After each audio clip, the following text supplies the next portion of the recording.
Afternoon at the vicarage. The sun had begun its gentle descent beyond the rolling green hills that cradled the village of Rosehill, casting long amber shadows across cobbled lanes and rose-clad cottages. It was the kind of late spring afternoon that made one believe the world was still stitched together with simple joys, freshly buttered scones, neatly clipped hedgerows, and the soft tinkling of porcelain in a vicarage drawing-room, inside St. Mildred's vicarage, the smell of Darjeeling, mingled with the faint scent of lavender polish. The Reverend and Mrs. Pritchard were hosting their customary Thursday tea, and the small room was alive with the quiet buzz of conversation, the clink of silver spoons, and the low chuckles of village gossip politely disguised as concern. Seated, with straight-backed poise on a chintz-covered armchair near the window, was Miss Jane Marple, a delicate bone china teacup resting in her gloved hands. Her pale blue eyes moved gently between speakers, her manner calm, almost forgettable, unless you noticed how precisely she stirred her tea, or how she never interrupted, only absorbed. This sort of thing would never have happened in my mother's. "Time," said Mrs. Edith Grimble, her voice sharp as a pin. "Tea sets don't simply vanish into thin air."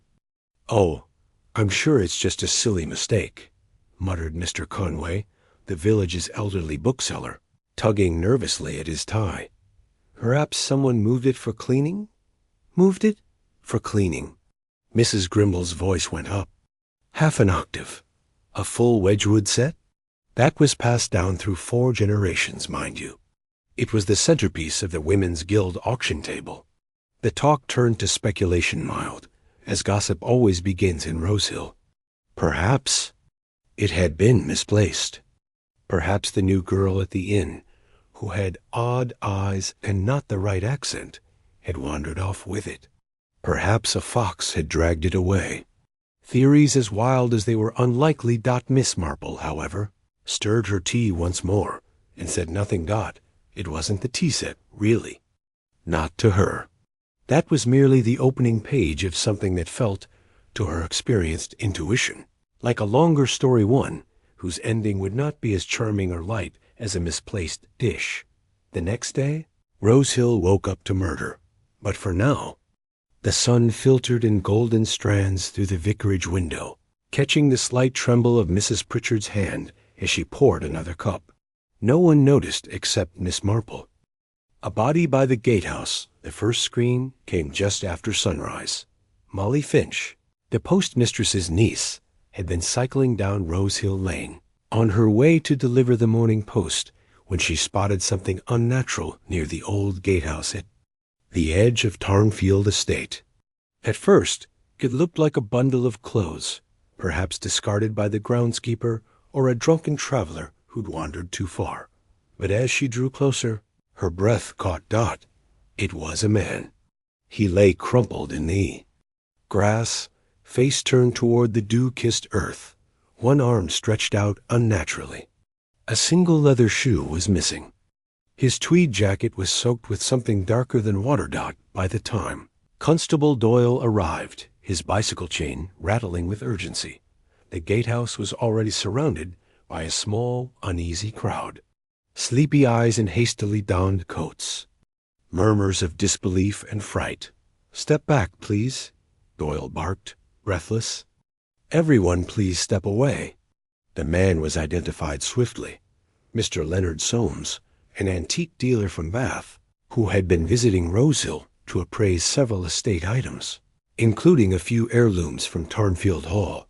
He had been staying at the Rosehill Arms and had attended tea just the day before at the Vicarage. Mrs. Grimble, of course, was the first to say, "I told you there was something strange. First the tea set disappears, now a man is murdered. You mark my words, something's off." Constable Doyle tried to appear composed, but the tension in his jaw was hard to miss. He wasn't trained for murder, not real murder. A fight at the pub or a stolen bicycle, yes. But this, later that morning, as villagers whispered in corners and curtains twitched, Miss Marple quietly arrived at the scene Doyle nodded awkwardly. Miss Marple, I don't suppose this is your kind of thing. She smiled gently. I dare say no one's kind of thing, Constable. Except perhaps the murderers. He flushed. Have you touched anything? She asked softly, eyes drifting. To the crumpled form beneath the oaks. No, ma'am. Just the body. Had to make sure he was, well, not breathing. Then I called an Inspector Cray from the county. Miss Marple nodded. Her eyes scanned the surroundings, not with panic, but with the slow, deliberate patience of someone threading a needle. She noted the deep wheel ruts in the nearby mud, a crushed white flower near the body, and a faint trail of what might have been disturbed earth leading back toward the main road. She turned to Doyle. And you say he came to inspect antiques? Yes. Tarnfield Hall's preparing a public auction. Downsizing, apparently. How very modern, she murmured, and then, almost as an afterthought. And the tea set, Constable? Still missing? Doyle blinked. You don't think that has anything to do with? I think, she said gently, that very little in a village like Rosehill happens in complete isolation. And with that, she moved off, her light blue cardigan billowing slightly in the wind. As she walked away, Doyle glanced back at the body and felt, for the first time that day, a little less alone in his unease. Something was unraveling in Rosehill. Miss Marple had already begun to pull at the first thread. The missing teacups and the silent widow by mid-morning, Rosehill's usual rhythm had faltered. The clatter of milk bottles and chiming of church bells were dampened by whispers on every street. A murder in Rosehill? It was like a thunderclap in a cathedral. At the Rosehill Arms, where Mr. Soames had been staying, the innkeeper Mrs. Dottie Wilkes was seated behind the front desk, her normally sharp tongue replaced by cautious silence. A heavy, respectful hush had fallen over the lobby. Miss Marple entered just as Mrs. Wilkes was speaking to Inspector Cray, who had arrived from the county only minutes earlier, tall, brisk, with a pressed uniform and the demeanor of a man. Not easily impressed by small-town drama. Yes, Inspector, Mrs. Wilkes said, wringing her hands. He was polite. Paid in advance. Bit of a loner. Took his meals in the lounge. Read the papers in the evenings. Didn't mention anyone he was meeting, far as I know. And he had any visitors? Cray asked. Not a one. Well, unless you count Edith Grimble pestering him about her blooming teacups. Cray raised a brow. Teacups? The women's. Guild tea set. She swears he was going to value them. But it's been gone since Tuesday. She's been storming around ever since. Miss Marple, standing just out of the inspector's line of sight, quietly slipped into the lounge. She liked Mrs. Wilkes' sharp eyes, sharper memory, but the real clues were rarely in people's words. They lay in what was unspoken. Unnoticed. The lounge smelled of beeswax polish and old fabric. Mr. Soames's corner chair still had a folded copy of the Times on its arm. Miss Marple approached slowly. Neatly tucked into the folds of the newspaper was a small note, handwritten in thin, angular script. Tarnfield Hall, garden shed. Thursday at midnight. Come alone? She frowned. Thursday was today. She carefully folded the note and slipped it into her handbag, her face betraying no surprise. Then she turned and walked to the front, just as Inspector Cray concluded his questioning. Ah, Cray said as she approached. Miss Marple, isn't it? Local detective of sorts? I simply have a mind that notices small things, Inspector, she said pleasantly. Do you have any theories yet? He asked, half dismissively. Oh, I never begin with a theory, Miss Marple replied. That's rather like sewing sleeves before you've cut the pattern. Cray offered a tight smile. I'll be interviewing all guests and villagers with connections to Soames or Tarnfield Hall. Something tells me this man was not killed over missing porcelain. No, Miss Marple said, her voice quiet. but I think it may have begun with it. Later that afternoon, Miss Marple made her way to the edge of the village, to No. 9 Linden Row, where Mrs. Eloise Denham, a widow of nearly 5 years, lived. In an ivy-wrapped cottage with lace curtains and a garden full of foxglove dot, it was said. Mrs. Denham hadn't smiled since the day her husband drowned during a boating accident on Tarnfield Lake. She greeted Miss Marple with weary politeness and ushered her into the parlor, where the scent of mint tea mingled with old wood. "I expect you've come to ask about Leonard," she said, eyes fixed on the teacups before her. "You knew him well?" Miss Marple asked softly. "We were acquainted," she said. "Long ago. He appraised my husband's collection after his death. He was meticulous, blunt, not someone you forget easily." Miss Marple noticed how Mrs. Denham's hands trembled as she poured the tea. Not from age, but from something else. Fear? Anger? Grief? And the tea set? It was to be auctioned? Miss Marple asked gently. Mrs. Denham looked up, surprised. "I thought Edith had told everyone by now. Yes, it was part of the guild's fundraiser. But I warned her it was valuable. Far too valuable for a bake sale table? Valuable enough to kill over?" Miss Marple asked, eyes fixed on the teacup rim. Mrs. Denham's lips parted, but no answer came. And for the first time, Miss Marple noticed a chipped Wedgwood saucer sitting at the bottom of a glass front cabinet behind her. Same pattern that had gone missing, but there were only 3 cups, and it had been a set of 6. Tarnfield shadows. By the time dusk fell over Tarnfield Hall, the manor stood shrouded in a kind of whispered tension. The great stone house, once the pride of Rosehill's gentry, now wore the weary face of history ivy, creeping across its aging. Facade, leaded windows dulled by time, and gravel paths grown wild at the edges. The current owner, Colonel Bertram Hewitt, had long since retreated from public life. A war hero in name, a recluse in practice, the colonel had recently announced his plans to downsize the estate and auction off many of its possessions. Hence, the presence of Mr. Soames, the antiques dealer now, tragically, the victim of a crime no one in Rosehill had yet dared to call what it truly was. Murder. Miss Marple arrived just after supper, her shoes dusted with the light grit of oven. The village road. She was met at the front steps by the colonel's housekeeper, Mrs. Hartley, a stoic woman of 60 with a bun pulled so tight it seemed to stretch her frown. "He's not receiving guests, Miss Marple." "I'm not a guest," she replied gently. "I'm an old friend of the Hewitts, and I've brought a jar of my blackcurrant preserves." Mrs. Hartley hesitated only a moment. Even the most stoic are vulnerable to homemade jam before nodding toward the east corridor. The drawing room was cavernous, dark-paneled and dimly lit, with oil portraits lining the walls like silent watchers.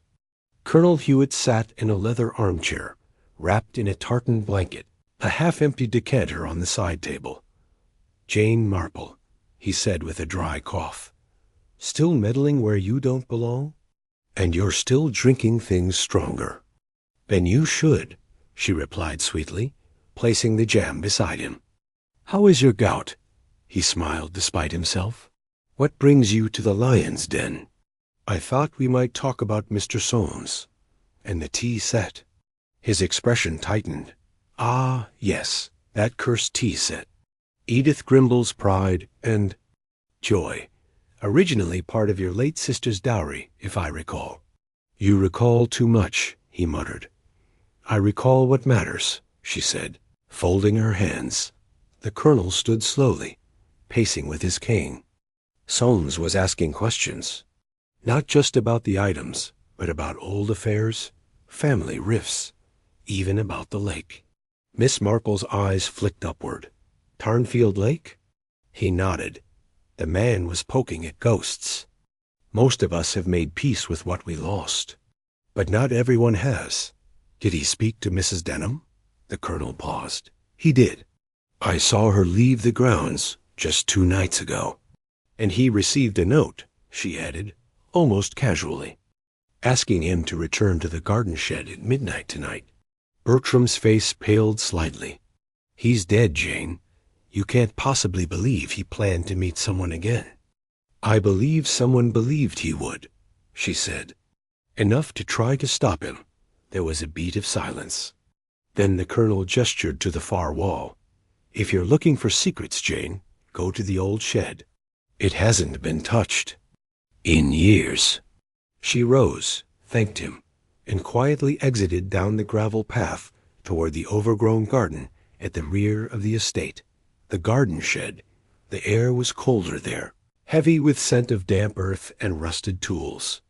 The shed stood tilted slightly to one side, its wooden planks swollen from rain, its hinges groaning in protest. Inside, dust swirled like smoke in the beam of her torch. A rotted table, broken gardening gloves, and an overturned crate were all that greeted her at first. But then, behind the crate, she found a small metal tin, not rusted, but newer. And inside, a letter, sealed in wax. She didn't open it. Not yet. Instead, she stood very still, because behind her, she heard the faintest sound, a twig snapping, not a bird, not a fox. Someone was in the garden, watching, waiting. A letter, a lie, and a latch. Miss Marple didn't move. Years of observation and quiet wisdom had taught her that sudden reactions often spoiled the truth before it revealed itself. So instead, she let her eyes adjust to the thick, shadow-draped interior of the shed and remained perfectly still, listening. Another faint sound. A breath? No, perhaps a scuff. The unmistakable whisper of a shoe on wet stone. Then. Silence. She turned slowly, deliberately shining her small torch toward the open shed door. Nothing. No figure stood beyond the threshold. No fleeing footsteps echoed through the underbrush. And yet, someone had been there. She was sure of it. She carefully placed the sealed letter in her handbag and stepped out into the cool night air. The moon had risen behind a veil of cloud, casting everything in pale gray, making every shadow seem like it might move. As she made her way back down the winding garden path, her pace was steady but cautious. A gate creaked in the distance. A fox barked somewhere near the woods. But otherwise, Rose Hill was silent eerily, so the letter back in her cottage. Miss Marple placed the letter beneath a reading lamp, gently breaking the red wax seal with the tip of a bone-handled letter opener. The paper was expensive, the handwriting sharp and deliberate. Leonard, you think you know what happened. You don't. The tea set was never what you believed it to be. It was a cover. There are those in this village who would kill to keep the past buried. Do not go to the Colonel. He has too much to lose. Meet me Thursday at midnight. Come alone. No police. Miss Marple read it twice. Then once more, she set the letter down gently beside her teacup and sat back, her brow furrowed, not with confusion, but with a quiet sort of certainty that only comes when one puzzle piece finally fits. She murmured. Eloise Denham? She considered the implications carefully. The note was full of misdirection fear, certainly, but also intent. This wasn't someone seeking to stop a murder. It was someone trying to redirect it. She thought back to the chipped saucer in Mrs. Denham's cabinet. 3 cups. Not 6. A tea set, supposedly missing, yet perhaps never truly gone. And then there was the Colonel Bertram Hewitt, so quick to call Soames a meddler. And yet, hadn't he also warned her to visit the shed? Why would someone warn against speaking to the Colonel if he was willing to point others to the very place of danger? There was more here, layers. Secrets wrapped in politeness and silences that spoke volumes. The latch, the next morning, brought drizzle, a soft, misting rain that made Rose Hill appear as though it were vanishing behind a curtain. Miss Marple put on her mackintosh and made her way to the Rose Hill Arms. hoping to speak once again with Mrs. Wilkes. But as she approached the inn's rear entrance, she noticed something strange. The cellar door, normally shut and locked, was ajar. Only slightly. Just enough to show that its iron latch had been broken. She stepped closer. The wood around the frame had been splintered from the inside, as though someone had escaped, not entered. A dark, musty scent wafted up from the stone steps below. And then came a second discovery. A leather shoe, dusty, mud-smeared dot, just like the one missing from Mr. Soames's body. Miss Marple stood there, her umbrella resting gently on her shoulder, her eyes narrowing in that peculiar way of hers. Someone had hidden something, or someone beneath, the very building where the victim had been staying. But why only one shoe? And more importantly, had Mr. Soames died at the gatehouse or been placed thereafter?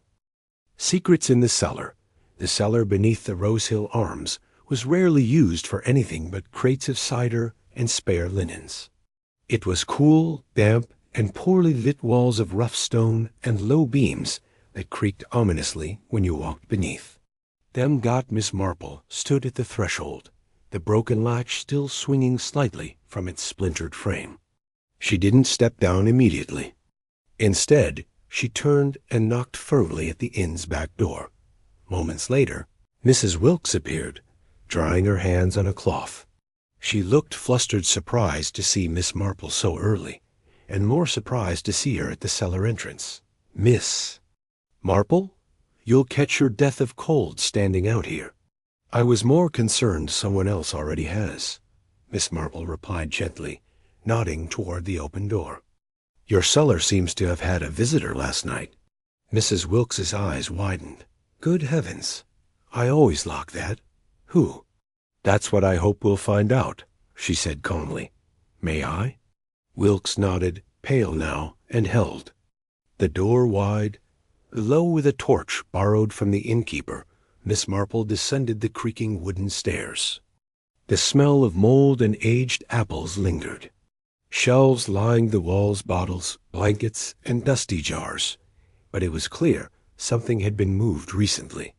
One crate had been shoved aside, revealing scuff marks on the stone floor near the corner of the room. She spotted a dark patch on the wall. Not mold, blood faint, but unmistakable. And below it, wedged beneath a beam, was a small metal cufflink. Gold, simple, but engraved with a curious symbol, a lion's head over a pair of crossed rifles, not the mark of an antique dealer. Miss Marple wrapped it in her handkerchief and carefully tucked it into her handbag. Someone had either attacked Soames down here, or he'd discovered something he wasn't meant to. The cellar had served as a temporary prison, or worse, a holding space while the killer made plans. It wasn't just a matter of greed or jealousy anymore. This had become a staged scene, a performance carefully choreographed to point attention in the wrong direction. A visit to the library later that morning. Miss Marple walked to the Rosehill Library, a converted railway house that smelled of dust and ink. Behind the desk sat Mr. Basil Tennant, the village archivist and retired schoolmaster, a man with an encyclopedic knowledge of local families and a deep fondness for secrets. "Ah, Miss Marple," he said with a smile. "Here to borrow the hound." "Of the Baskervilles again?" "Not today," she said kindly, "though I do need your help with something equally grim." She produced the cufflink. Mr. Tennant adjusted his glasses and studied it closely. "Oh, yes," he said. "That's a regimental crest, Royal King's Rifles. That lion very distinctive. Was someone in Rosehill ever a part of that regiment?" "Oh, several," Tennant replied. "But the most prominent would have been, well, Colonel Hewitt, naturally." Miss Marple nodded slowly. "I thought as much. And wait, now that I think of it," Tennant's brow furrowed. "Yes, Thomas Denham, Eloise's late husband, was in the same unit. They served together in India before the war." "And how did Thomas die again?" "Boating accident," he said with a shrug. "Or so they said." Miss Marple closed her handbag. "Thank you, Mr. Tennant. You've been very helpful." Back to Rose Hill Lane, as she stepped out into the street, a rain shower passed overhead, gentle and unassuming like most things in Rose Hill. But inside Miss Marple's mind, the clouds were beginning to part. Two men with shared military history. A cufflink hidden at the scene of the murder. A tea set that was perhaps never truly missing. A widow with 3 teacups instead of 6, and a silence far too practiced. The murder of Leonard. Soames wasn't about antiques. It was about the past. A secret buried long ago. And now, someone was willing to kill again to make sure it stayed that way. Threads of the past. The rain had stopped by afternoon, but the sky over Rose Hill remained a pale, expectant gray. A quiet pressed itself down on the village like a heavy woolen blanket. Conversations were hushed, movements slower. Something had shifted in the air, and everyone felt it, even if they didn't know why. In her sitting room, Miss Marple sat with her knitting untouched in her lap, eyes fixed on the small fire crackling in the grate. Her thoughts were elsewhere, walking down military corridors, rowing across Tarnfield Lake, stepping carefully through the brittle glass of memory. The cufflink sat on the small table beside her, now wrapped in a fresh linen cloth. Its significance grew more pointed by the hour. 2 men had worn it. Only one had lived long enough to return to Rose Hill. An unexpected visitor. Doorbell rang precisely at 3:00 single quotes clock. Miss Marple opened the door to find Mrs. Eloise Denham standing on the step, her raincoat soaked through despite the weather having calmed. "May I come in?" Eloise asked. Her voice was tight. "Of course," Miss Marple said, stepping aside. "I was just making tea." They sat across from each other in the small parlor, steam rising between them from 2 delicate china cups. Eloise's hands were wrapped tightly around hers, as though she feared letting go. "I know you've been asking questions," she began without preamble. "About Leonard, about the tea set. And I think it's time someone told the truth." Miss Marple didn't interrupt. She simply gave a slight nod. It was the gentlest kind of permission, the kind that unlocked long-guarded doors. A confession of sorts. "My husband didn't drown by accident," Eloise said softly. "He was pushed." Miss Marple didn't so much as blink. "By whom?" "I don't know for certain," Eloise said, eyes brimming. "But I believe it was Colonel Hewitt. Or someone he sent." Miss Marple waited. They served together. India, Burma. There was an incident, something awful. Thomas spoke of it only once, after far too much brandy. A civilian was killed. Covered up. They all agreed to stay quiet.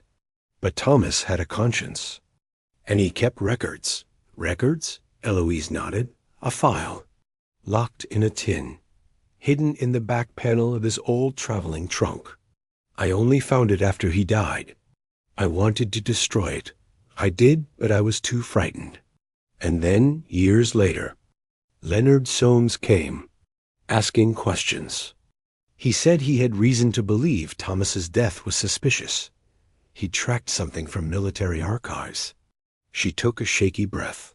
So I gave him the file. Miss Marple leaned forward ever so slightly. And what did he say? That someone in this village had a great deal to lose if the truth came out. The 6th cup. Miss Marple stood and walked quietly to her display cabinet. She opened the door and removed a porcelain cup. "Eloise," she said gently, "the tea set. You still have 3 pieces, don't you?" Eloise nodded slowly. Yes, I couldn't bear to give it all away. It belonged to my grandmother. But the 6th cup, was it part of the set that disappeared? The one Edith thought was stolen? A pause. Then Eloise answered in a whisper, "Yes." Miss Marple turned the cup over. Faint, almost invisible, but there on the base, a small etched mark. Not Wedgwood's logo, but an army cipher. The T set had been hollow, smuggling vessels. A quiet, brilliant concealment. One cup missing, not for tea, but to hold information. No wonder Soames had been killed. No wonder someone was watching the shed. And no wonder Eloise looked as if she'd aged 10 years in the last 10 minutes. A dangerous secret. I didn't mean for any of this, Eloise whispered. I thought once Soames had the file, he'd pass it along quietly. He said he had a contact in London, someone from the War Office. Miss Marple nodded. I believe he did. And I believe someone else intercepted that plan. A long silence followed. The fire crackled. Outside, a single crow called across the village rooftops. Then Miss Marple rose. Eloise, she said softly, I need you to be careful. Do not speak of this to anyone else. Not yet. Why? Because now, Miss Marple said, her voice firm for the first time, the killer knows the file never made it out of Rosehill. The War Office man the next morning brought with it a thin layer of mist curling along Rosehill's hedgerows, and the strange calm of a village in denial. A man had been murdered. A secret was unraveling. But the baker still dusted his loaves, and the greengrocer still opened shop at 9. Only Miss Marple seemed to be walking against the rhythm of the town, cutting deliberately across cobblestone lanes, umbrella under arm, making her way to the one man in Rosehill who might have information. Beyond the village's borders, she knocked on the blue-painted door of Mr. Giles Runcorn, a retired solicitor with a fondness for his own cleverness and a vast network of quiet connections. He answered in slippers and a heavy cardigan. Jane Marple. Good heavens. Did someone challenge your book club again? I'm afraid this is a matter of state, she said, stepping past him with practiced ease. An unofficial inquiry. They sat at his kitchen table, a pot of Earl Grey between them. Runcorn listened as Miss Marple, in her gentle way, laid out the puzzle pieces. Soames's background work, the missing army file, the cufflink found in the inn cellar, and a widow's whispered confession of betrayal. Runcorn's amusement faded quickly. You believe Soames had documents proving wartime misconduct, and someone in Rosehill killed him to prevent exposure? I believe someone believed those documents still mattered, Miss Marple said. Runcorn scratched his chin. Soames was clever, I'll give him that. Never acted alone. Always had a second line of defense. If he'd uncovered something sensitive, he'd have a backup plan. And if he planned to pass it on, he'd send it to someone just above the threshold of official. Someone with 1 foot in the War Office, 1 foot in the field. Do you know such a person? Runcorn reached into a filing drawer and pulled out a card. Gerald Blythe. Works with military archives. Quiet sort. Owes me a favor. Shall I ring him? Miss Marple gave the faintest smile. I think that would be most helpful. Blythe's story by late afternoon. Gerald Blythe had called back. His voice was clipped, but curious. Yes, I knew Soames. We'd worked together on 2 previous cases, both concerning improperly declassified documents. He called me last week. Sighed he was close to proving a post-war cover-up involving a colonel and a civilian casualty in Burma. Claimed he had a witness file. I never saw it. He said he'd mail it. And it never arrived, Miss Marple said. No. And now he's dead, I hear? I'm afraid so. There was a pause.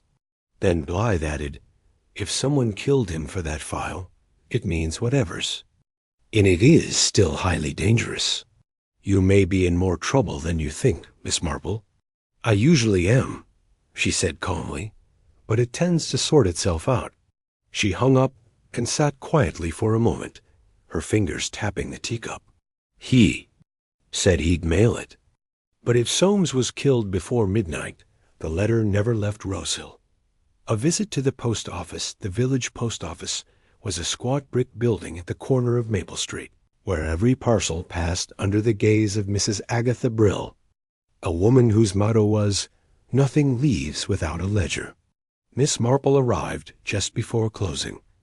Mrs. Brill looked up from her register with a weary expression. "Miss Marple, here for stamps?" "I'm actually here for a question. Did Mr. Soames post any parcels the day before he died?" "Let me check," Mrs. Brill said, pulling down a thick green logbook. She licked her finger, flipped 2 pages, and nodded. "Here we are, one large envelope sealed in brown paper, addressed to G. Blythe, London, franked at 4:12 p.m., but She frowned. "It was returned this morning. Envelope was torn. Sorting clerk said the contents were missing." Miss Marple's eyes narrowed. "So the killer didn't destroy the file," she murmured. "They intercepted it." The circle narrows as she walked home. Miss Marple reviewed what she knew. The file existed. Soames had it.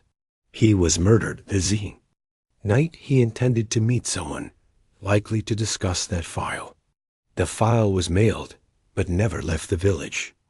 And now someone was trying to cover their tracks too late.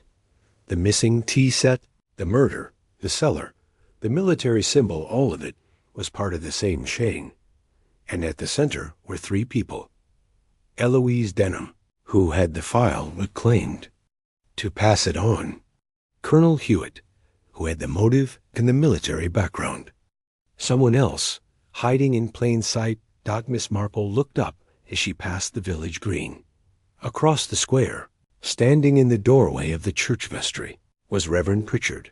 Watching her, he raised his hand politely, smiled and closed the door behind him. Miss Marple stood very still.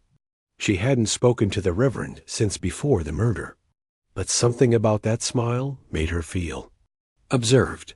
For the first time since this mystery began, she felt a flicker of unease, because now she realized the killer may not have just been hiding in Rosehill. They may have already spoken to her. The Reverend's smile that evening, the air in Rosehill turned crisp, and the scent of wood smoke drifted between cottages. The comforting hum of routine clung to the village like ivy on stone fires lit, curtains drawn, supper served. But behind, the warmth of lamps and teacups, Miss Marple knew something cold still lingered. She sat by her own fire, knitting untouched in her lap, mind tracing lines that twisted between the vanished tea set, the military past, and a file that had nearly slipped through everyone's fingers. The Reverend Pritchard's smile, just that had made her fingers pause. Too calm, she had thought. Too warm for a man who led the eulogy and never asked how the body was found. And what had he been doing near the vestry, just at the hour she'd returned from the post office? She made her decision quickly. Quiet call an hour later, Miss Marple stepped into the candlelit hush of St. Mildred's Church.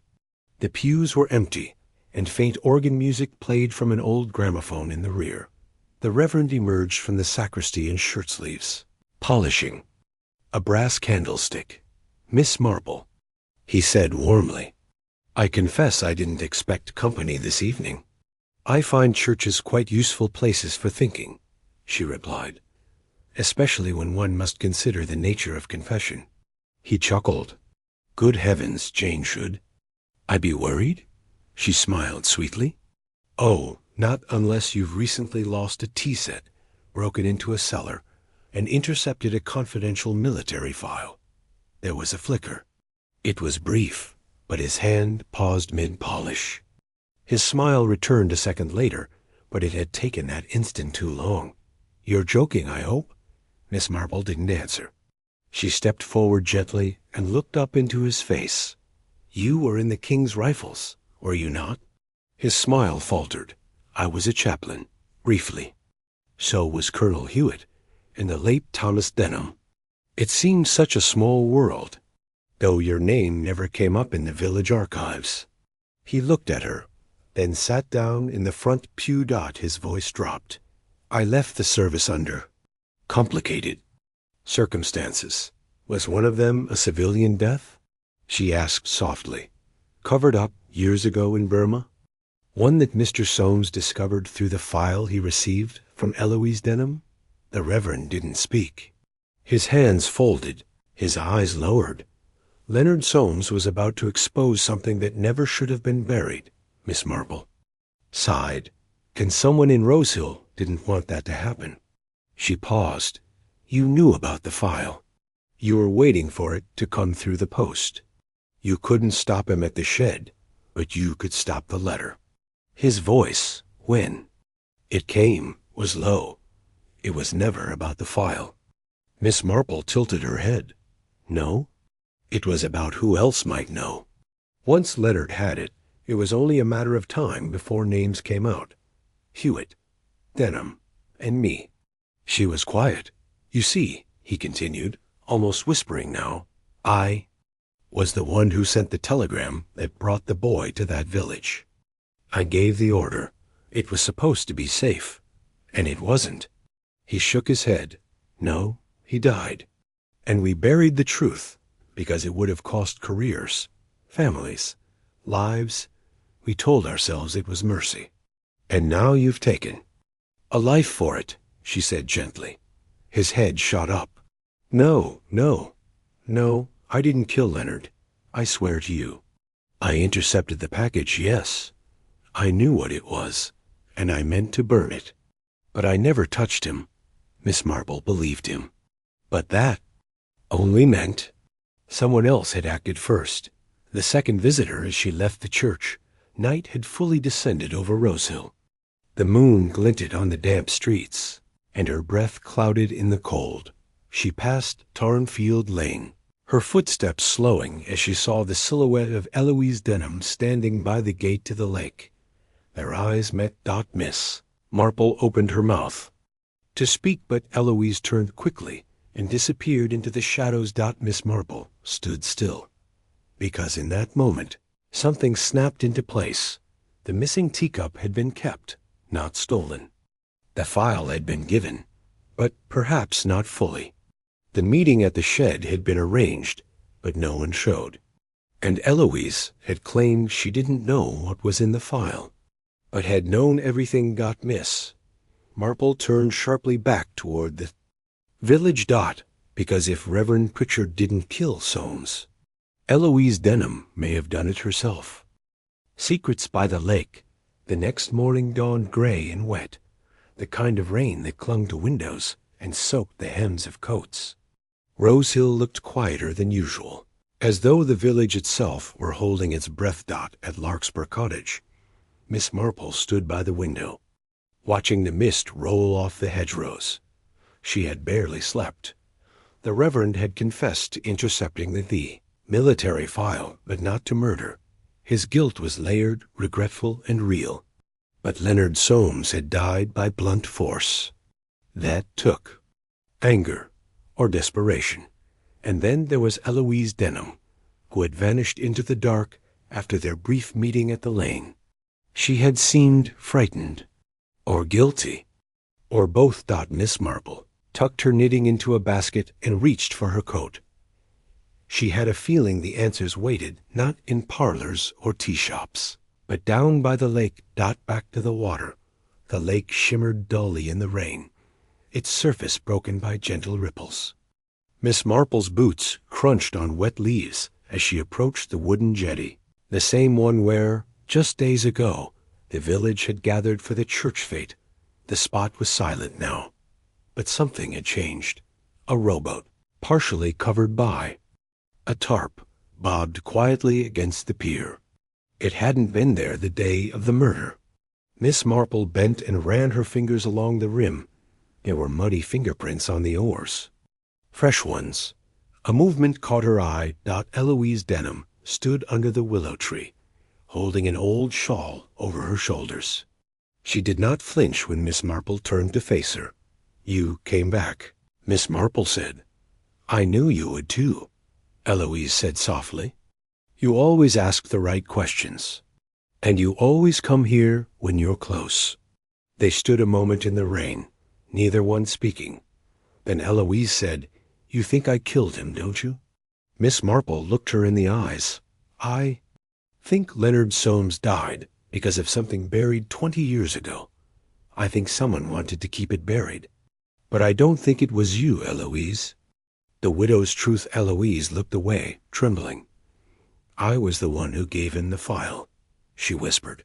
"He said it would clear my husband's name, that Thomas wasn't the only one involved in that death during the war, that Colonel Hewitt and Reverend Pritchard had signed off on it too." She swallowed. "I told Leonard I couldn't live with it anymore, that I wanted people to know Thomas wasn't the villain they made him out to be." Miss Marple stepped forward gently. "You arranged to meet Soames that night?" "I was going to, but I lost my nerve. I left the tea set and the note, and I went home. And the next morning he was dead," Miss Marple finished for her. Eloise nodded, tears on her cheeks now.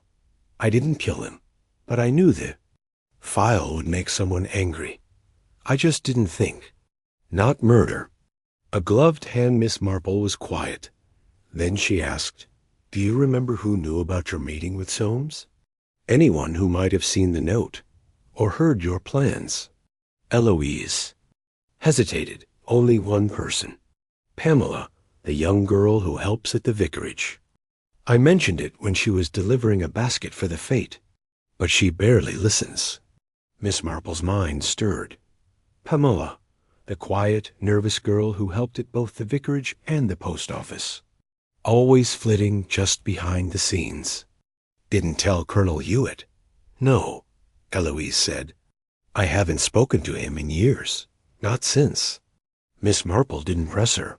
Instead, she looked back toward the boat, because something about the mud on the oars, and the missing file, and the quiet girl in the shadows, something was starting to fit.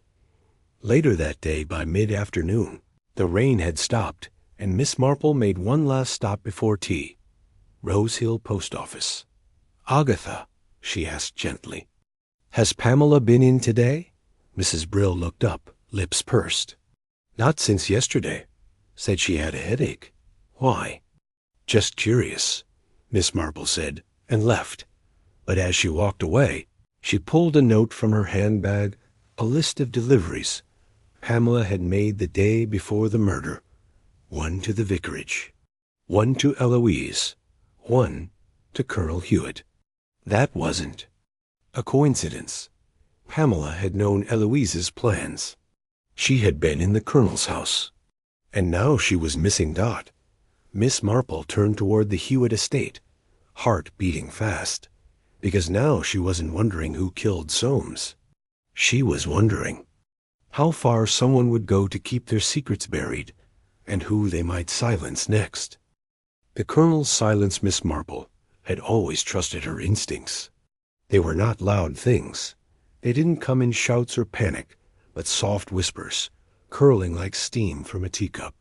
And now, those instincts were leading her to Hewitt House. The gravel drive was slick with rain, and the tall yew trees lining the path trembled faintly in the wind. The windows of the grand Georgian home flickered with firelight, but there was something too quiet about it. No voices, no clatter of servants, no sign of Pamela. Miss Marple rang the bell. After a moment, Colonel Hewitt answered the door himself, impeccably dressed as always, though his eyes looked slightly clouded. "Miss Marple, what brings you to me in this weather?" She smiled politely.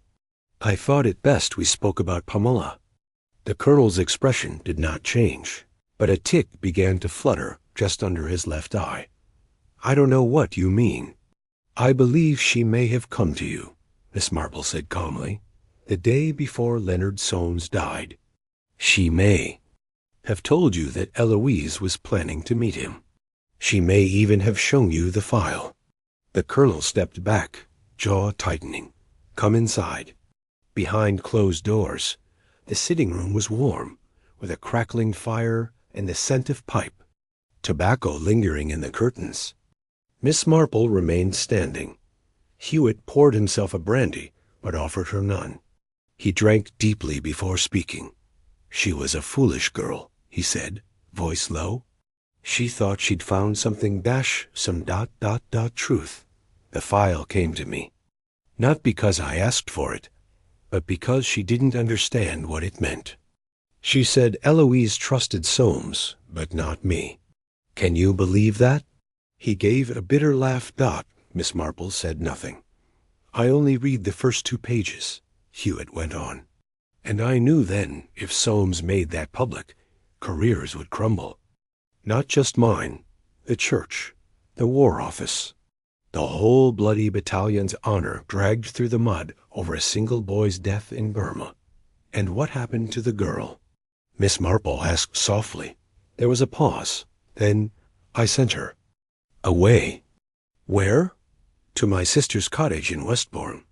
She needed a place to think. She was upset. Miss Marple's sharp eyes narrowed. Did she go willingly? She left with a packed case. And yet, Miss Marple said gently, she never said goodbye to Mrs. Brill, or to her mother. Her coat was found hanging in the vicarage kitchen, and her bicycle is still in the shed. The silence after that was thick and uncomfortable. You didn't kill Soames, did you? She asked. No, Hewitt said firmly. I thought about it. I hated him for what he was about to do. But I'm not a killer. Miss Marple nodded. I believe you, she said. But I don't believe Pamela is in Westbourne. A discovery in the garden before leaving.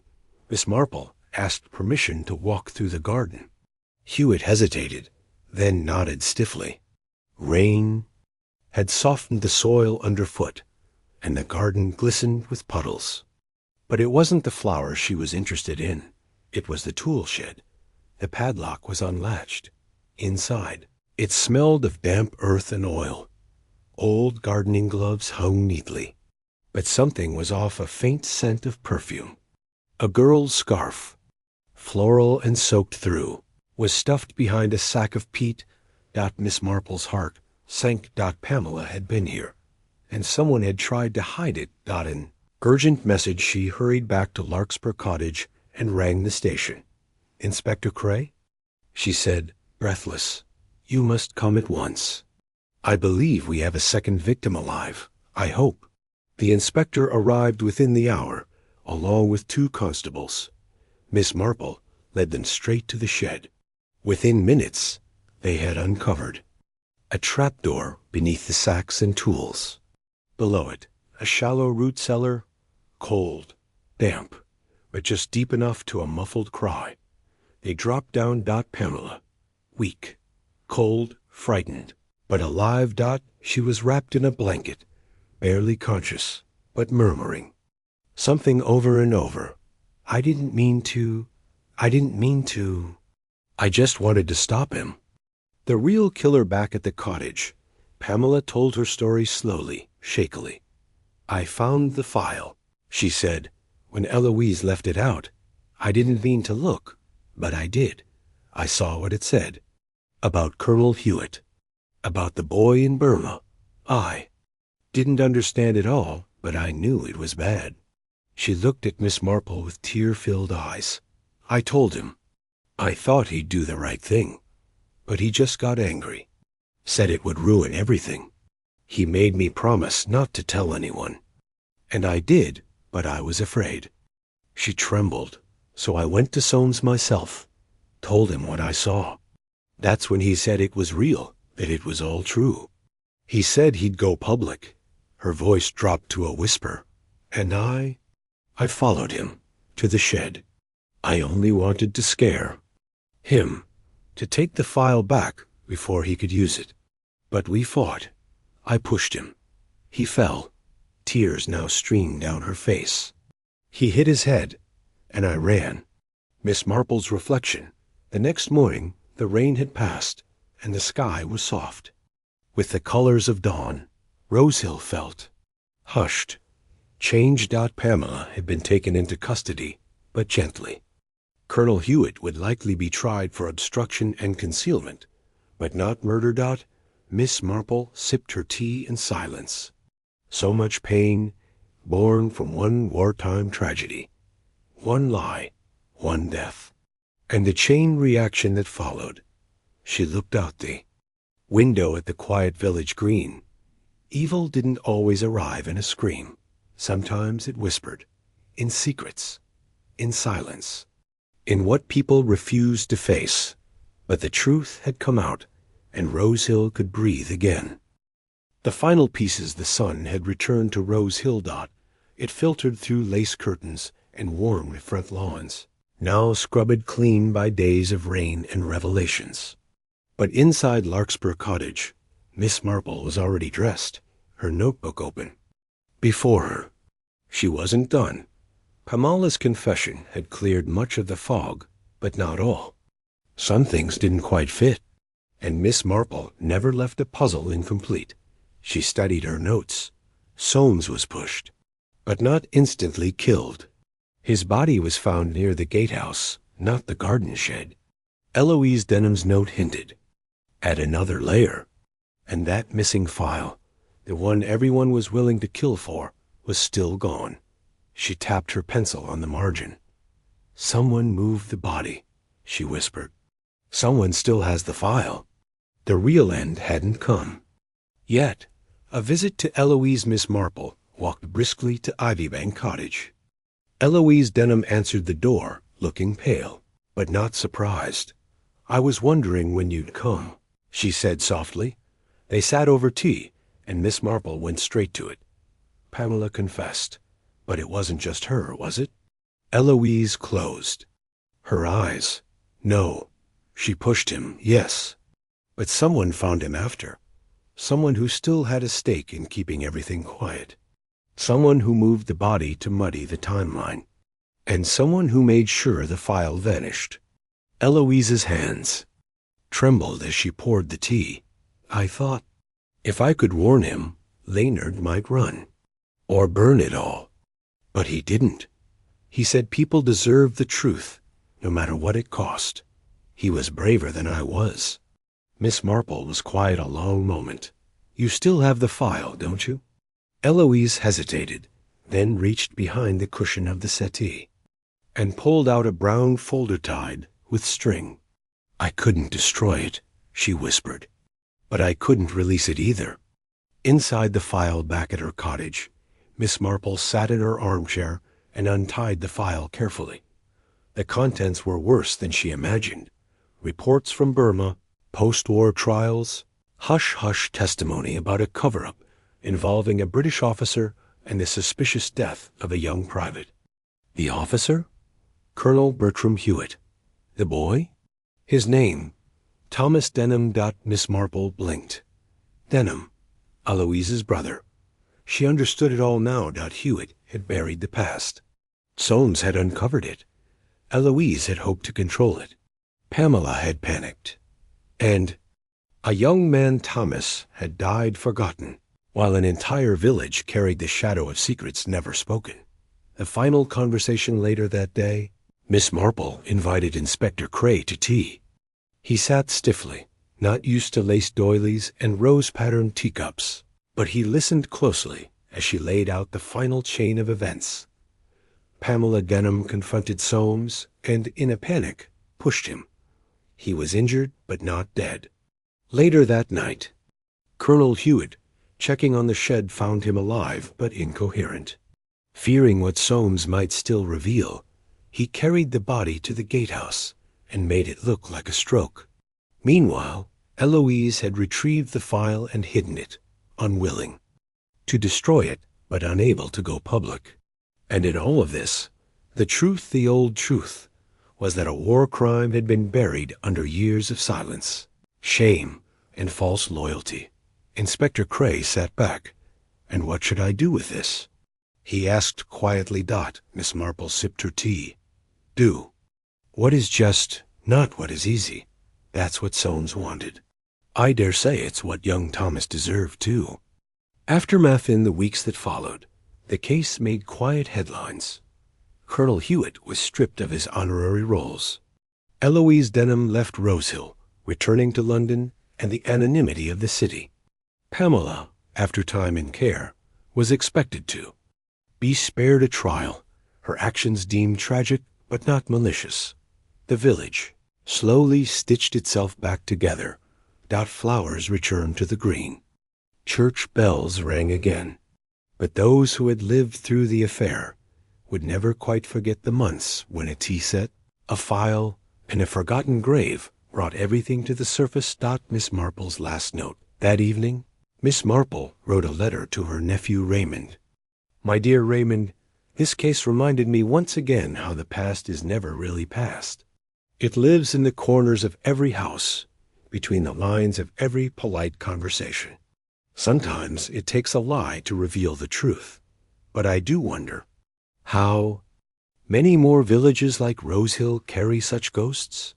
She smiled faintly, folded the letter, and returned to her knitting. Another mystery solved, but always somewhere another waiting. Tea with intentions. The sky over Rosehill was clear that afternoon, a rare, untroubled blue. The air carried the scent of lavender and honeysuckle, drifting lazily through open windows and sun-warmed hedges.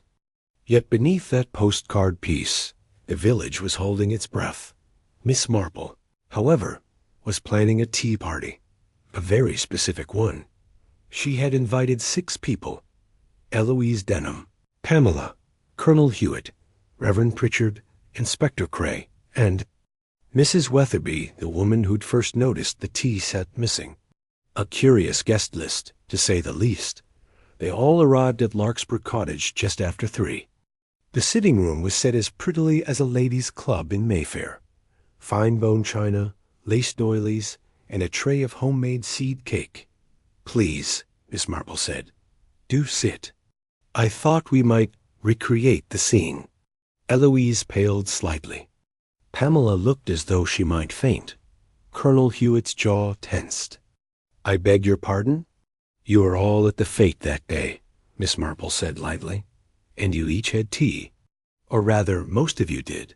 She began pouring. 1 cup, 2, 3. Then she hesitated on the 4th. This one, she said softly, was not part of the original service. Do you notice? The room was quiet. Mrs. Weatherby blinked. That's not part of the Crown Victoria set. No, indeed, Miss Marple said. It came from a second tray one no one noticed being brought in, because it wasn't a lady who delivered it. It was Pamela. Pamela froze, eyes wide. You see, Miss Marple continued gently, you were doing a favor, weren't you? For someone you trusted. Someone who told you it was important. You believed it was just tea until later. Pamela shook her head slowly. He said it was urgent. He told me Soames needed calming. He put something in the cup. Who did? Cray asked sharply. Pamela's eyes filled with tears. She looked, almost pleadingly, at Colonel Hewitt, but the colonel said nothing. Miss Marple spoke softly. You delivered that cup straight to Leonard Soames. No one else touched it. Then it disappeared, because the tray was taken back into the shed and cleaned, scrubbed, before the police even arrived. Cray sat forward. Colonel Hewitt, is that true? Colonel Hewitt gave a tired sigh. His composure cracked, just slightly. He had found the file, he said finally. He planned to go public. Smear a man's name mine over an incident no one could prove. And over what? An accident during wartime? There would have been headlines. I would have lost everything. But it wasn't just your reputation. Miss Marple said calmly. It was guilt. For something that wasn't an accident at all. No one breathed. Eloise, trembling, clutched the arm of her chair. You knew, she whispered. You knew my brother was innocent. You let him take the blame. Colonel Hewitt stared out the window, his voice like iron. I did what I had to. We were trying to win a war. And what about the war after? Miss Marple asked. The one Leonard Soames waged in his own soul, trying to do the right thing? He paid the price for your silence. Pamela sobbed quietly. I didn't know he'd die. You didn't kill him, Miss Marple said. But you helped someone who did. Truth served cold after the others left. Inspector Cray remained. Behind, he sat back, rubbing his jaw. Soames was poisoned. Not instantly, but it weakened him. When he left the fete, he must have collapsed again, confused, maybe panicking. He made it to the gatehouse, Miss Marple added, perhaps to fetch the file, but Colonel Hewitt followed, and finished what he started. Damn fool, Cray muttered. He would have gotten away with it, if not for you. Miss Marple folded her napkin neatly. No one ever really gets away with it, Inspector. Some just live with it longer. Later that night, Pamela left Rosehill under care, awaiting a decision from the courts. Eloise withdrew from society altogether, and Colonel Hewitt, despite his protests, was arrested the following morning. He didn't struggle. Miss Marple, alone again in her sitting room, poured one last cup of tea. The sun had dipped behind the hills. A blackbird sang. She looked toward the empty chair across from her. Tea always tells a story, she said softly, if one knows how to listen. A second silence. The events of the tea at Larkspur Cottage echoed through Rosehill like a bell tolling across the downs. The next morning, doors remained shut longer than usual, and even Mrs. Clitheroe postponed her gossip rounds until well past noon. News of Colonel Hewitt's arrest had spread fast, but there was something else, something that made the air feel brittle. Pamela Hodge was missing. Inspector Cray learned it before breakfast. She'd been staying at the vicarage under informal supervision, a kindness arranged at Miss Marple's quiet suggestion. But when Reverend Pritchard knocked on her door that morning, he found the bed untouched, the window half open, and a suitcase gone. A note had been left behind. No signature, no confession. Just 5 handwritten words. I'm sorry. I can't stay. Miss Marple, seated beside her fire, heard the news from Cray himself. He looked worn, shoulders heavier than before. I should have seen it coming, he muttered. She wasn't stable. She might harm herself. Miss Marple stirred her tea. Thoughtfully. I think not. I believe she left because she feared judgment more than justice. Cray frowned. And what would make her more afraid now than before? Miss Marple looked into the fire, where embers pulsed like breathing coals. She's afraid someone else knows the truth. The missing map that afternoon, Miss Marple walked to the village library. Not to browse, though, she carried a borrowed gardening book, but to speak with the librarian, Miss Cartwright. They exchanged polite greetings until Miss Marple casually asked about the fate guest book. Miss Cartwright blinked. Oh, it's gone, she said slowly. I'd left it out after the event, but 2 days ago someone asked to see it. A man, and yesterday it was missing altogether. A man? Miss Marple repeated. Tall? Military bearing? Yes, I believe so. I assumed he was from the police. Miss Marple nodded. And did Pamela look at it as well? No, Miss Cartwright said, lowering her voice. But she asked a strange question last week. Wanted to know if Leonard Soames had borrowed a local map recently. What sort of map? A hand-drawn one. Of Rosehill in the 1890s. Leonard used. To say old landlines revealed more about a place than any census ever could. Miss Marple's eyes sharpened. Did he borrow it? He did. But we never got it back. A map, a well, and a name by dusk. The village constable and 2 inspectors were combing the wooded edges of Soames's property. Miss Marple, in her gray shawl and sturdy shoes, had guided them there herself. He marked it, she said softly. The map. I believe Leonard hid something likely the file, but not at home. Somewhere no one would think to look. They came upon it in the clearing, just beyond the orchard, a stone well half covered in ivy and long thought dry. A rusted crank wheel leaned against the moss. Constable Drew peered in with a torch. There's a satchel down there, he called, and a pair of shoes. They froze, but it was not Pamela. She was not in the well. The shoes were old, male, but satchel was Leonard Soames's. Inside were several aged documents, newspaper clippings from 1943, and a letter. A single name was underlined twice. Ewan Denham got what the document said back at the station. Cray laid the papers out like pieces of a puzzle. It became clear within minutes. The military report from 1943 had been rewritten. The original placed the blame for a failed operation on Ewan Denham. But witness statements suppressed implicated Colonel Hewitt. Ewan had died in disgrace. Soames had recovered the truth and had intended to clear Ewan's name.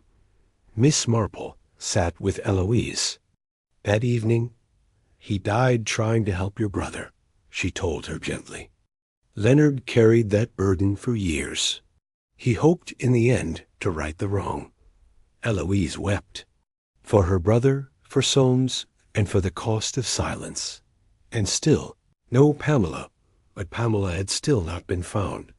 She hadn't taken a train or hired a car. She hadn't contacted her parents. And her passport remained untouched. Miss Marple looked at her old clock. The pendulum swung steady like breath. "She's still in Rosehill," she said aloud, to no one. "And someone knows." Where? Whispers at the mill pond. The mill pond lay quiet that morning, its waters still and mirror-like beneath the pale dawn. Mist curled along the surface like whispered secrets, and the willows that lined the banks stood draped in silence. Miss Marple had always believed that water held memories, that stillness often followed disruption, just as a kettle boils most fiercely before it whistles. She was not here to admire the view. She was here because something felt wrong. Pamela Hodge had not left Rose Hill. Miss Marple knew that now, and she believed someone was helping her stay hidden. Chance encounter. She wasn't alone for long. Footsteps sounded behind her on the footpath. They were deliberate, but slow. The kind of pace chosen by someone who didn't expect to meet company. It was Reverend Pritchard. He stopped when he saw her and offered a surprised but genuine smile. "Miss Marple, you're up with the birds." She returned the smile calmly. "So are you, Reverend?" He nodded. "I often walk before my sermons. Clears the mind." Miss Marple turned slightly, studying his lined face, the eyes that had grown more shadowed since Pamela's disappearance. "Imagine yours is full these days," she said gently. Pritchard hesitated. "I failed her," he said at last. "I thought offering her kindness was enough, but she ran. And now—" Miss Marple laid a hand on his arm. "She didn't run, Reverend. She was frightened. But I believe she stayed because she trusted you." His eyes flashed, just briefly, with something close to panic. "She isn't here," he said too quickly. "I didn't say she was," Miss Marple replied, voice soft. A long silence stretched between them, broken only by a distant blackbird's call. Finally, Pritchard sighed. "She's in the bell tower." A hiding place above the village. The bell tower of St. Agatha's Church was rarely used. The great bronze bell hadn't rung since the Queen's Silver Jubilee. It was a cold, draughty place above the nave, reachable only by a narrow staircase. Pamela sat against the stone wall, knees drawn to her chest, wrapped in one of the vicar's spare woolen blankets. Her eyes were red, her lips chapped, but she was alive. And safe. "I couldn't leave," she whispered as Miss Marple sat beside her. "I kept thinking, if I disappear, I'll always be the guilty one." "You're not guilty, Miss Marple," sighed. Pamela's eyes filled. "I gave in the cup. I watched Soames drink it. I let someone lie to me, and now—" "You were manipulated by a man who used honor as a shield," Miss Marple said gently. "Many have made worse mistakes with clearer conscience." She paused. "You must come down, Pamela. This is no way to clear a name." Pamela looked at her, trembling. "What if they hate me?" "They won't," Miss Marple said. "And if they do, well, Rosehill always finds someone new to gossip about by Tuesday. A wry, broken laugh escaped Pamela's lips. The return by. That afternoon, the entire village had heard the news. Pamela had been found. She had turned herself in, but the tone was different now. The whispers weren't sharp. They were soft, uncertain. Curious. Pamela spoke privately to Inspector Cray and offered a full account. The cup, the tray, her confusion. She named Colonel Hewitt as the one who had handed her the tea, explained what he said and how he looked. Cold, focused, in control. It was enough. Miss Marple's quiet visit that evening. Miss Marple visited one final person, Eloise Denham. She found her in the rose garden behind the Denham estate, pruning the dried blooms in silence. "I came to tell you," Miss Marple said, "that the file Leonard Soames hid has cleared your brother's name." Eloise didn't speak. Her hands trembled slightly. "And I thought you'd like to know," Miss Marple continued, "that Leonard loved him, in a way. He carried his guilt for years, and in the end tried to make it right. At last," Eloise looked up, "there's no justice that can bring him back." "No," Miss Marple said, "but sometimes setting the truth free is the best we can do." She turned to leave, then paused. "Oh, and the tea set," she said lightly. "It wasn't stolen." Eloise blinked. "It was returned anonymously. This morning. Left outside the church vestry. Complete, unbroken." A strange full circle later that night, as the last of the sunset bled over the hills, Miss Marple sat with a fresh pot of Darjeeling.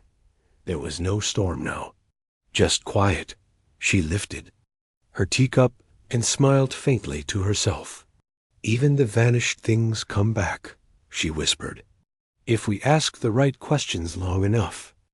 The things left unsaid, the return of the tea set caused almost as much stir as its disappearance. Miss Cartwright, the librarian, was the first to see it, neatly wrapped in brown paper, with no note, no name, and no sign of who had left it.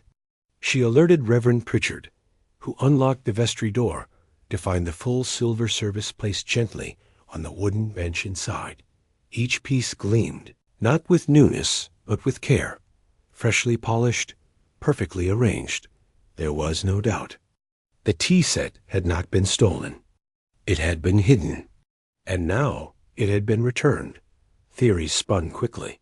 Some believed it had been a prank, others a remorseful thief. But Miss Marple suspected something else entirely, an act of quiet penance. The Colonel speaks. Colonel Hewitt remained in custody, though the charges were still being formalized. Pamela's testimony, the recovered documents, and the forged reports were enough to justify further interrogation. But the Colonel did not deny much. Inspector Cray invited Miss Marple to observe one of the final interviews. Not officially, but because, as he said, "You see the things we miss." The Colonel sat tall in his chair, hands folded on the table before him. His face was expressionless, almost statuesque, but his eyes told another story. They were tired. Cray asked the routine questions. Motive, means, guilt. But the Colonel's answers were clipped, careful. Miss Marple leaned forward slightly. "You knew Ewan Denham," she said. "You served with him." "Yes," Hewitt replied after a pause. "You hated him." He didn't respond. "You blamed him for the ambush." "But Soames knew better. He tried to reveal the truth. You thought, perhaps, if you silenced him, the truth would stay buried." Something in his jaw shifted, a flicker of irritation or pain. "I protected the regiment," he said flatly. "And the country. There is a difference between truth and utility, Miss Marple.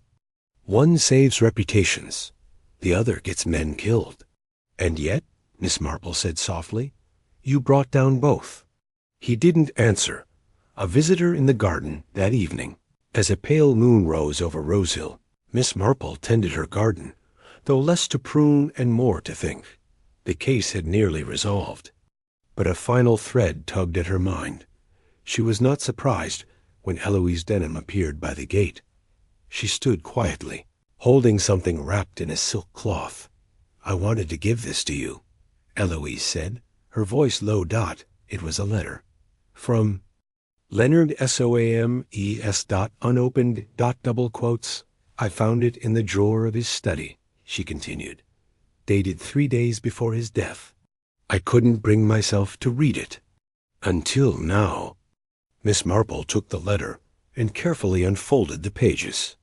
"My dearest Eloise, if you are reading this, then I've done something foolish, or brave, or both. I never meant to keep things from you. But some truths sit so heavy, they can break. What's left of us? I loved Ewan, more than a brother, more than I had words for. He trusted me, and I failed him. I thought hiding the file was enough, but the guilt grew. So I wrote the names, the reports, the places, and hid them.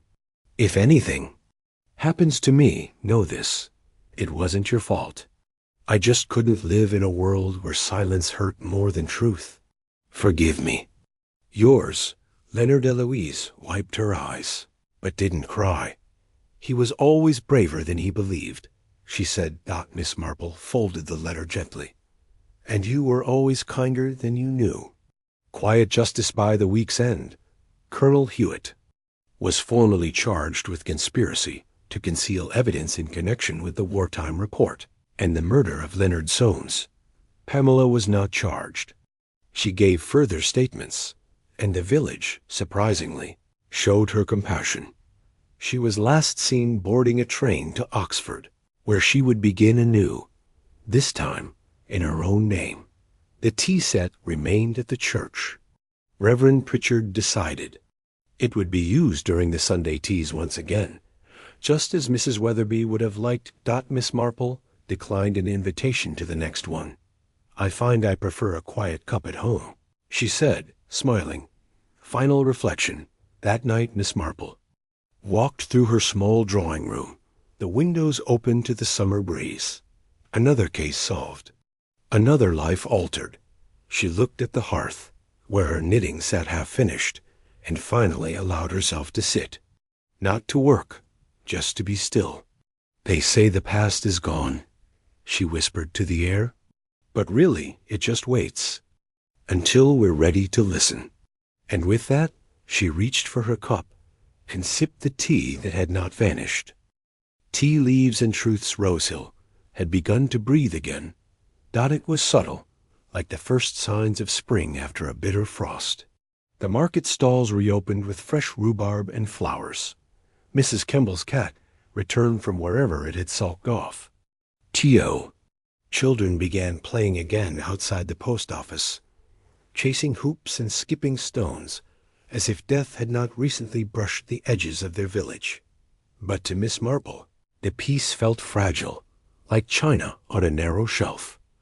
There were still questions, still small things left unsaid. And in her long years, Miss Marple had learned to distrust loose ends.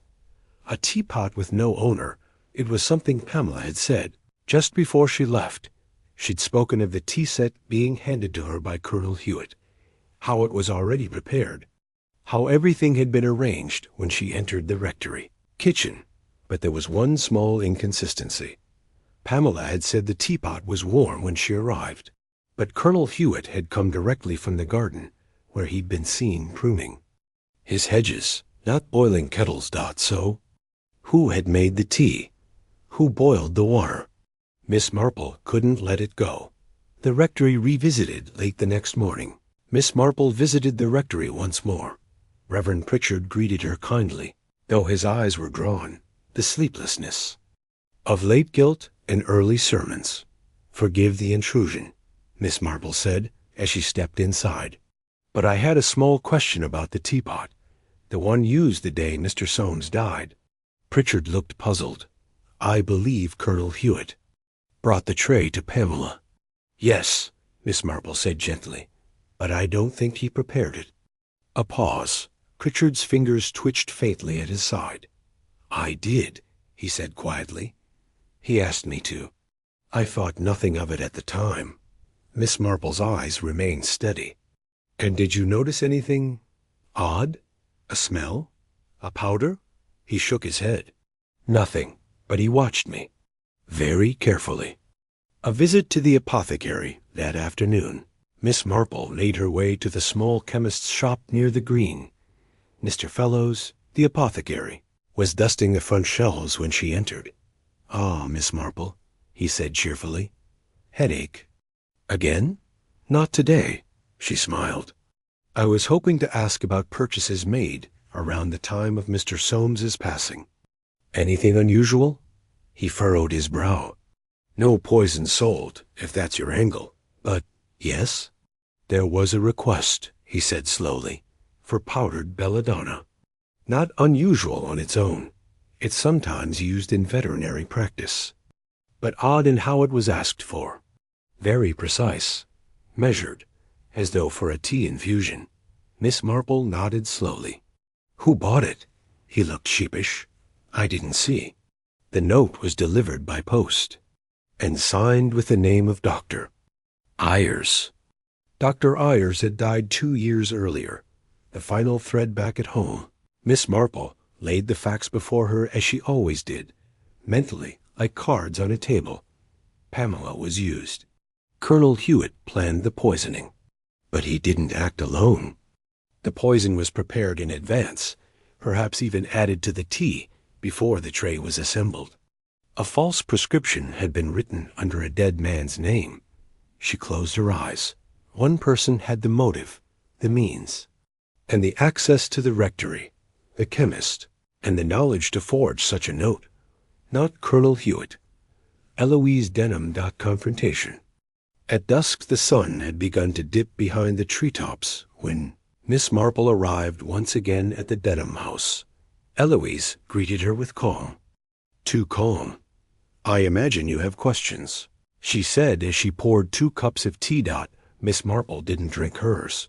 "Did you love Leonard Soames?" she asked. A pause. "I thought I did. Once. Before I knew the truth." "You found out about the ambush, didn't you?" Miss Marple said softly. "What happened to your brother? What Soames covered up?" Eloise didn't deny it. "I found his journals. The names. The reports. He was going to confess. Expose Hewitt. I couldn't let that happen. Not after all those years. Not after Ewan was branded a coward." "You poisoned the tea before Pamela even entered the room," Miss Marple said. "She never knew," Eloise whispered. "She still doesn't." "And the tea set? I took it afterward. Hid it. I thought if I could delay the investigation, muddy the narrative." Her voice broke. "I only wanted justice. But now I've stained Ewan's memory further." Miss Marple sat very still. "It's not too late to speak the truth," she said. Eloise shook her head. "It is for me." And then there were 2 that night. Eloise Denham quietly turned herself in. She left a letter of confession. Inspector. Cray received it by hand, delivered by her own housekeeper. Colonel Hewitt was cleared of direct guilt in the act, though his manipulation remained evident. Eloise was charged, but spared a public trial due to the nature of her confession. And cooperation. The tea set was cleaned and returned to St. Agatha's once more, and Miss Marple, for her part, began knitting again. The weight of quiet things. The headlines came and went. Rose Hill poisoner confesses in shocking twist. War hero's secrets unearthed after decades. Murder over tea. Village tragedy leaves deep scars. But Rose Hill was not a place made for headlines. It was a place of hedges trimmed just so, of cakes left at back doors, of nods exchanged on narrow paths. The villagers responded in the only way they knew, by pretending everything was normal, while whispering when backs were turned. Only Miss Marple truly understood what still lingered. Murder might be solved, but pain lingered, and no one in. Rose Hill felt it more than Pamela Hodge. The girl who was used Pamela had returned to the village under the protection of Reverend Pritchard, though her walk had changed. The bounce was gone from her step. Her usual habit of humming to herself vanished.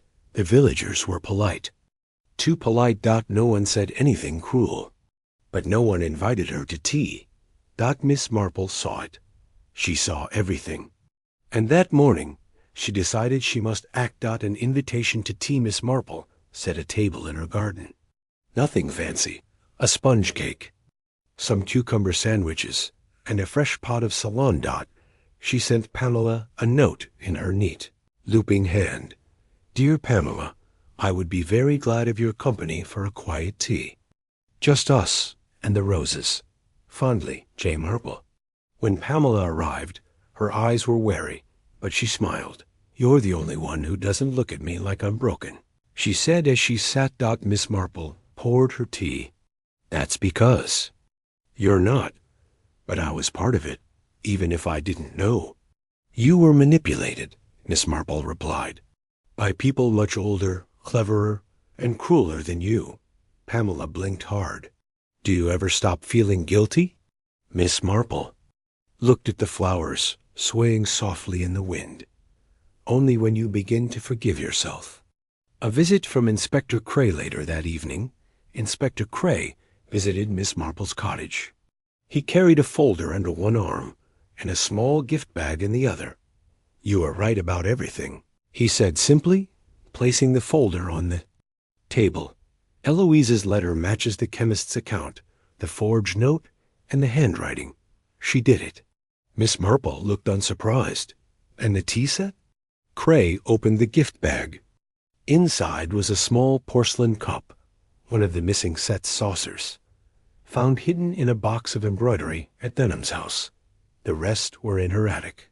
She couldn't bear to break them, it seems. Miss Marple gently held the saucer, running her thumb along its edge. Because guilt leaves traces, she murmured. She said she wanted to stop Hewitt from escaping justice. But she became worse than him. Cray looked at her, half in awe, half in tired admiration. I don't know how you do it, he said. Miss Marple smiled faintly. I simply pay attention to the quiet things. They speak the loudest if you let them. A quiet walk that night. Miss Marple took her shawl and walked through the village. She passed the churchyard where Soames now rested, past the green where children had returned to their games, past the gate of Larkspur Cottage, now shuttered, awaiting a future that might never come. Everything was still, but not silent. A dog barked in the distance. The wind stirred the ivy, and the stars blinked overhead like knowing eyes. Rose Hill had changed, perhaps not visibly, not loudly, but deeply. As all villages do after the truth is spoken aloud. Miss Marple stopped at the bridge where two robins perched on the stone rail, chirping faintly. She smiled. Tomorrow she would return to her knitting, but tonight she simply listened. A funeral and a footnote. The funeral for Eloise Denham was small.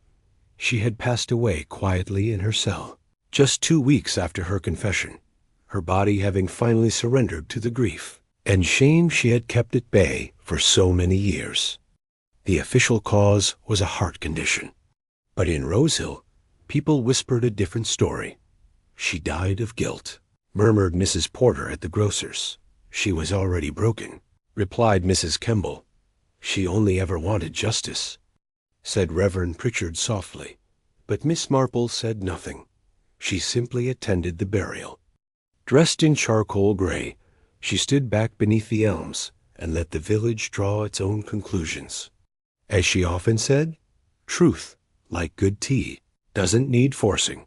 It just needs time to steep. Colonel Hewitt vanishes 2 days later. Colonel Hewitt quietly left Rose Hill. No farewell. No newspaper notice. Just a note delivered to the vicarage.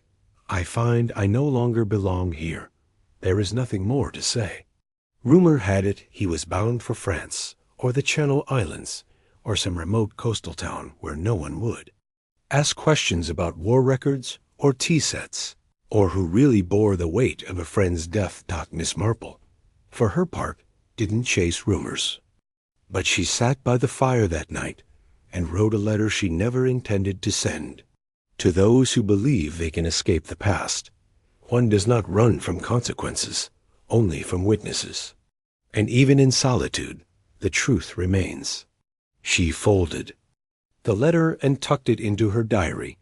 Not Reverend Pritchard's sermon that Sunday.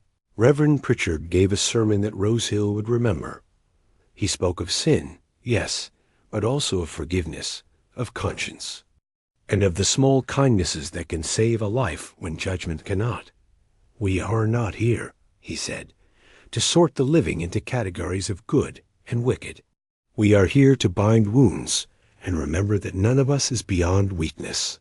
Several villagers wept. Pamela sat in the front pew beside Miss Marple.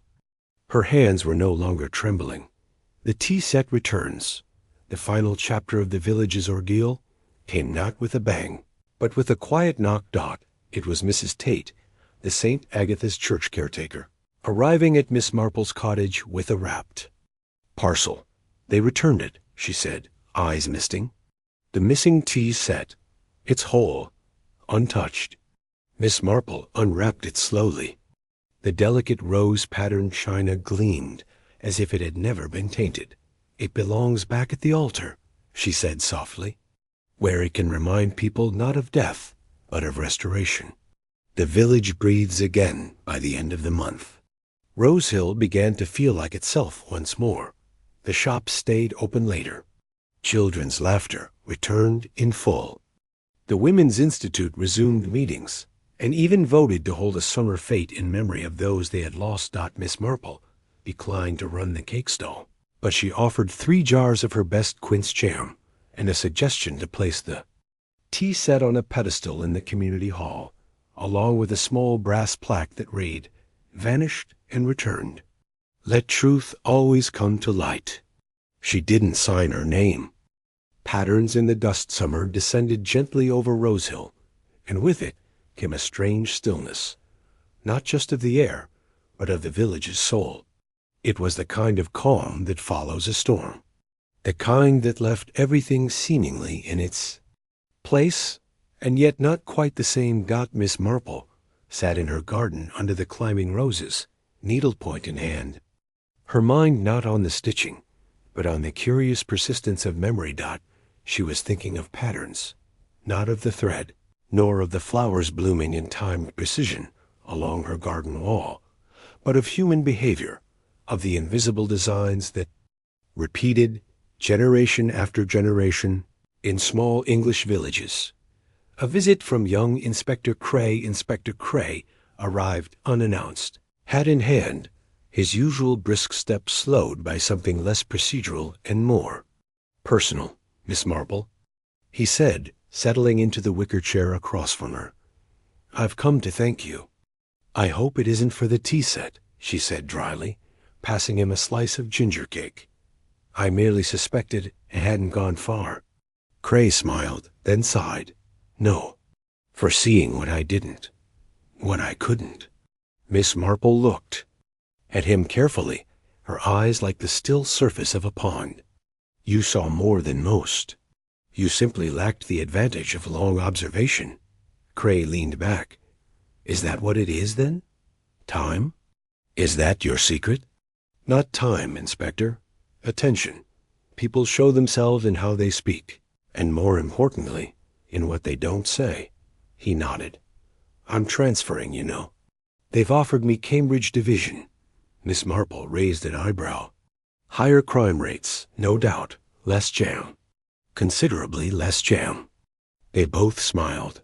A whisper from the past that evening. Miss Marple received a letter. No stamp. Hand-delivered. Folded neatly, but unsigned. It read, "I left more than guilt behind. I left a truth I never dared speak. The day Soames died, I was going to tell him something that might have spared his life. But I was too late. I hope one day you understand why." There was no name, but Miss Marple recognized the handwriting. It was from Eloise Denham. And though she was gone, the message carried with it the unsettling suggestion, Had everything truly been uncovered? She placed the note beside her diary and stared out at the creeping dusk. An unfinished pattern. There was one thing still troubling her. A tiny inconsistency. Something about Soames's final hours. A detail buried beneath the drama. Something she had filed away and forgotten in the rush of revelation. A conversation. A line overheard. He wasn't meant to drink it. It was supposed to be served to someone else. Had Eloise once said that? Or had she been protecting someone? Even then, Miss Marple folded her hands and looked down at her embroidery. The design disrupted by a skipped stitch in the corner. Barely visible, but there, like a truth still waiting. The garden path the next morning dawned over Rose Hill with a rare clarity. A fine mist lifted from the fields by mid-morning, leaving the cobblestones dry and the hedgerows neat. It was the kind of day that begged for peace, for routine, for quiet. Walks and warm scones. But Miss Marple's mind was not at rest. She stood in her kitchen, pouring a precise stream of hot water over her loose-leaf Assam, her eyes not on the pot, but on the small folded letter that sat beside the tea-caddy. The one from Eloise Denham. I left a truth I never dared speak. She had reread it 3 times before dawn. There had been a flaw in the story. She was sure of it now. Not in the confession itself, which felt sincere, but in the sequence, the timing, the behavior of others around the murder. Something subtle, a missed reaction, a delay, and most troubling, a cup of tea that was never meant to be drunk.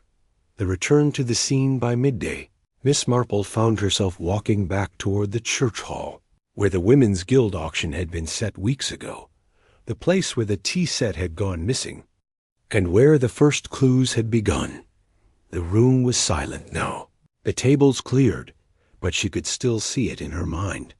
The arrangement of cakes, the shuffling of feet, the polite tension beneath conversations, and most vividly, the silver tray, with the teacups laid out for guests, one of which had been removed shortly before the commotion. Back then, everyone had assumed Soames had poured his own cup. But what if? What if it had already been poured? Prepared in advance, not for him, but for someone else?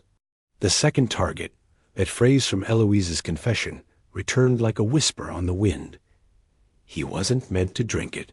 Miss Marple pressed, her lips into a tight line. Only a handful of people had been near that table that day. Mrs. Grimble, Pamela Denham, and Colonel Hewitt. The colonel had fetched the tea, hadn't he? Claimed he had stepped in to help, but hadn't Miss Marple noticed how rattled he'd been afterward. Not over the death itself, but something else. A mistake. A slip. He was meant to deliver the poisoned tea to someone else. But in the chaos, Soames had taken it instead. And if that were true, then Eloise's confession, while emotionally genuine, may have been based on a false assumption that she had prepared the fatal dose, when in fact someone else had placed it into the cup. Someone with military precision, someone with motive. A sudden chill back in her sitting room. Miss Marple lit a small fire. Though the afternoon was warm, she felt cold to her bones. Eloise had confessed to protect someone of that. She was now sure, and she had died with the burden of that half-truth, believing it spared the person she loved. But Miss Marple now believed that Eloise had been used, drawn into a web she barely understood, and the real killer he had left quietly with a note, and no intention of ever returning. But she would not let it rest. She was Jane Marple of St. Mary Mead, and patterns, no matter how faint, always revealed themselves. The colonel's silence. The following afternoon, Miss Marple requested tea with Colonel Hewitt. It was a polite invitation, delivered by note and accepted with equal civility. They sat in the colonel's tidy conservatory, the table between them, set with ginger biscuits and bone china. Birds chirped faintly beyond the glass. To any outsider, It would have seemed a charming village call between old acquaintances. But Miss Marple wasn't here for biscuits, and the Colonel knew it. "Been quiet lately, Miss Marple," he said, stirring his tea with military precision. "Not like you." "Observing," she replied with a smile. "Sometimes the most useful thing one can do." He nodded slowly. "I suppose that's true." She looked at him directly. "I've been thinking about intentions lately. How people can do something for one reason, only to discover later it was used for another purpose." A shadow passed behind the Colonel's eyes. Eloise Denham's confession, Miss Marple continued gently, was full of emotion. But emotion clouds memory. She was certain she poisoned Soames. "But I don't believe she did." Hewitt's jaw tightened ever so slightly. "You believe someone else prepared the cup?" "I believe," she said, placing her cup down, "that you did." The veteran's confession. There was a long silence. Then Colonel Hewitt exhaled, deeply, heavily. The way men do when they surrender to something heavier than war. "It wasn't supposed to be him," he said softly. "It was meant for Pamela." Miss Marple blinked. "Pamela?" She was blackmailing Eloise, threatening to expose an old affair. It would have ruined Eloise's reputation, and mine. She wanted money, constantly. I warned her. I warned her to stop. Miss Marple listened without judgment. "I didn't intend to kill her, just frighten her. Make her ill, a dose to send a message. I used an old wartime compound, tasteless, slow-acting. And then? Soames was never meant to drink it. I handed the cup to the maid, but in the confusion of the auction, someone must have switched it, or Soames took it without knowing. Eloise believed she did it." He nodded. "I let her believe it. She thought she was saving me." "And she did?" Miss Marple said quietly. "For a time." The moral questioned Colonel Hewitt. Didn't protest. He didn't cry or beg. He simply asked, "Will you report me?" Miss Marple was quiet for a long moment. Then she said, "Soames is dead. Pamela has disappeared. And Eloise, well, she paid the price." She stood, drawing her shawl tighter. "Believe justice must be served. But sometimes the law is less interested in truth than in outcome. And the outcome here is sorrow, not danger." He looked up at her, understanding. "I shall leave Rosehill," he said. "Yes," she replied. "That would be best." A village restored that Sunday. The bells of St. Mildred's rang again over a peaceful Rosehill. The scandal had faded, the gossip cooled. The Women's Guild resumed its weekly spoon-making, and the vicarage returned. To quiet evenings, the tea set, remarkably, had been found in the church crypt, hidden by a forgetful chore boy, trying to avoid blame for a chip. Miss Marple smiled when she heard. She had long suspected as much, as for the deeper mystery. It lived now only in her heart and diary, filed away like all the patterns she had seen over the years. Some were neat, some were frayed, but all of them, in time, made sense.